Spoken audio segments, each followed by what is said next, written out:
Hey, my name is Sean B. and this is going to be the deck description video for Orzhov Razakats, a deck that aims to use Luris's ability to recast cards from your graveyard to win the game.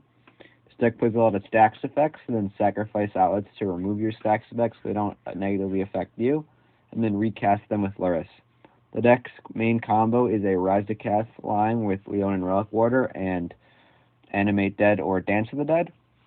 And so the last thing is there's going to be, in the description, there's going to be 3 posted commanders. Comment which one you want in below, and whichever one has the most comments for it will be in the commander of the next video.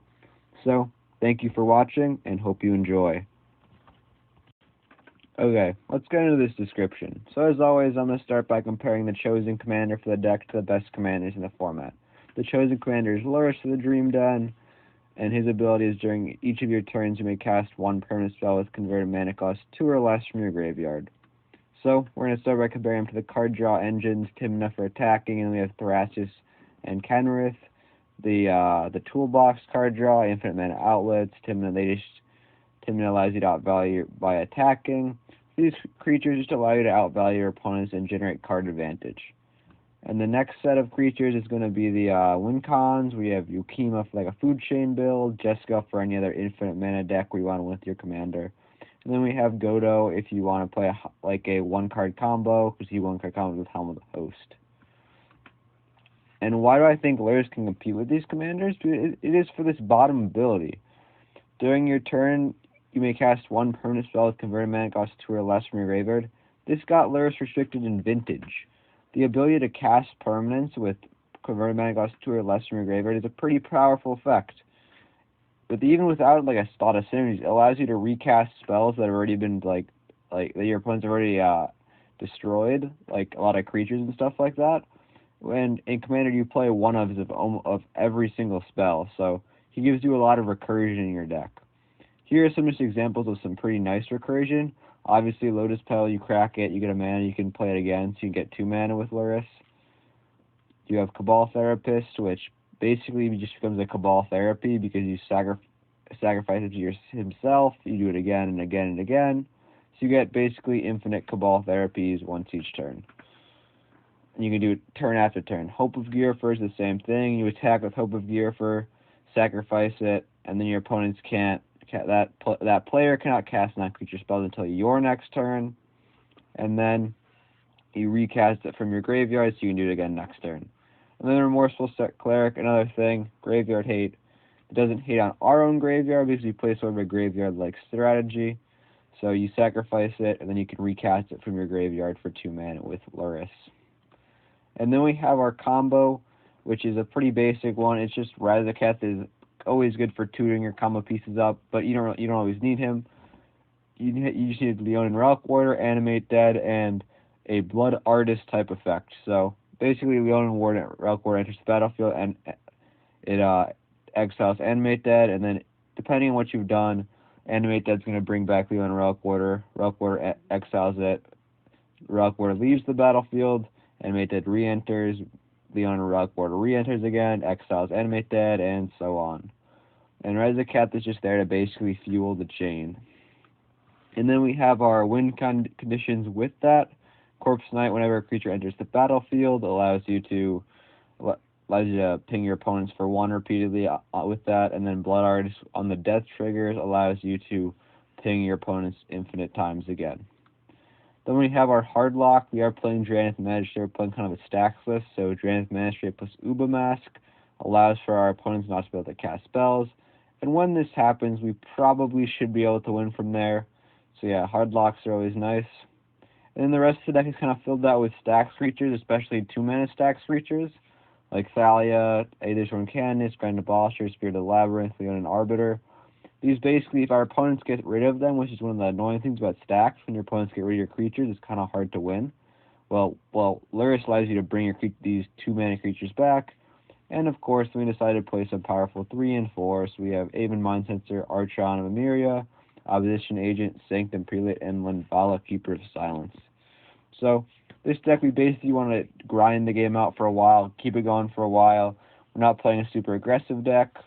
So we basically just want to utilize their stack pieces, and when they get removed, we want to recast them with Luris. So I'm going to show off a sample hand here where we show off the combo. So here I'm just going to generate how the combo is played. I'm going to draw for turn 1. We're going to tap this. We're going to entomb. And we are going to put a Leonin Relic Warder into the graveyard. And this is one of our 2 combo pieces. And then we are going to move on to our next turn. We'll play land per turn. Oops, land per turn. This is in our graveyard. We'll just play Corpse Knight and pass to the 3rd turn. This is basically just trying to demonstrate how the loop works. So next turn we draw. Doesn't really matter what we draw because we're going to Dance of the Dead, Leonin Relic Warder. So we cast Dance of the Dead or Animate Dead, targeting the Leonin Relic Warder. Leonin Relic Warder triggers. It exiles this. So then when Dance of the Dead leaves the battlefield, this dies, goes to the graveyard, and its leave the battlefield triggers, and then this returns to the battlefield. This re-enters, and then, so either with Corpse Knight or Blood Artist or some sort of effect similar to that, you basically do this infinitely where you have this enter, exile this, then it leaves, then it re-enters, then that re-enters, then it leaves, then it leaves, then it re-enters, then it re-enters. You do this infinite times to ping your opponents for infinite damage, and you win.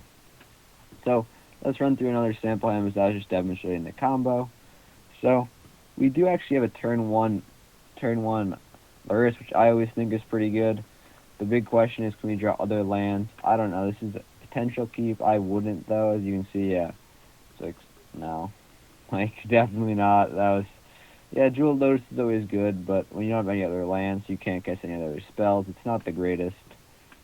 And here, this hand's alright. We do have turn 1 Mana Tithe, which is kind of where you want to be playing Mana Tithe, countering your opponent's turn 1 spells. So yeah, this is not the best hand, but you have turn 2 Mindblade Render to value your opponents. But yeah, you could try this if you wanted. So drop return. We drew an Entomb, which is pretty good. So you kind of have 2 options for turn 1. If your opponent plays something good, you Mana Tithe it. If your opponents don't, you play Entomb. You lose 3 life. And then you go. We'll probably just put a Leonin. Actually, we'll put a Razakats in at the moment. Move on to next turn. We hit an Animate Dead, which is pretty good. So yeah, we're probably just going to go tap, lose another 3 life. Tarnished Citadel might not have been the greatest include, but put that into play. We can start using this as a value creature. Next turn, I'm going to put that in the graveyard, so shuffle and draw.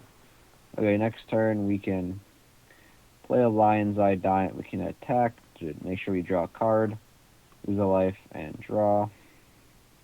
We can put a 3rd land into play and lose 3 more life. And then we can do this. We want to leave this open because at some point we're going to have to sacrifice our 1, 2, 3. We're going to have to sacrifice our Leonin Relic Warder. So we're going to cast an Animate Dead, targeting Razakats. Get this back, or sacrifice this to grab a Leonin Relic Warder, and then probably just pass the turn. This isn't really a great stacks hand, but we do some combo piece. Or no, we have this. Yeah, that's what we're going to do. Discard all these. Discard all of these for 3 white. Let's see. Show mana tracker. 1, 2, 3. Sacrifice. Then we're going to sacrifice the Mindblade Render to look for a Leonin Relic Warder. Put that into play. We're going to have it target the Animate Dead. So basically it's going to trigger infinite times. And we don't actually, so wait, let's see. So we have this enter the battlefield.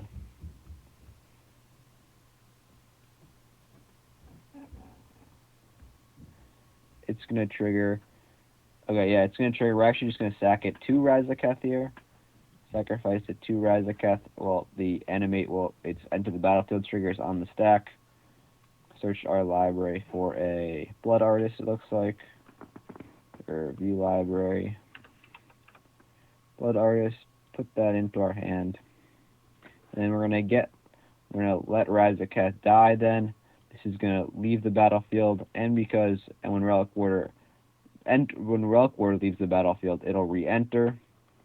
So we will get Relic Warder back, and then at some point we can just Phyrexian Tower, tap it we can just infinite times, and at any point in this combo you can just sacrifice your Relic Warder, and we can just sacrifice it. It'll still come back to the animated effect, and we'll get a Blood Artist into play and infinitely ping our opponents and win the game. So that's going to be the end of this video. I'd like to thank everybody for watching. Make sure you look in the description. There will be 3 posted commanders. Comment which one you'd like to see as the commander for the next video, and I'm ready to build with those commanders. So thank you guys for watching, and hope you enjoyed.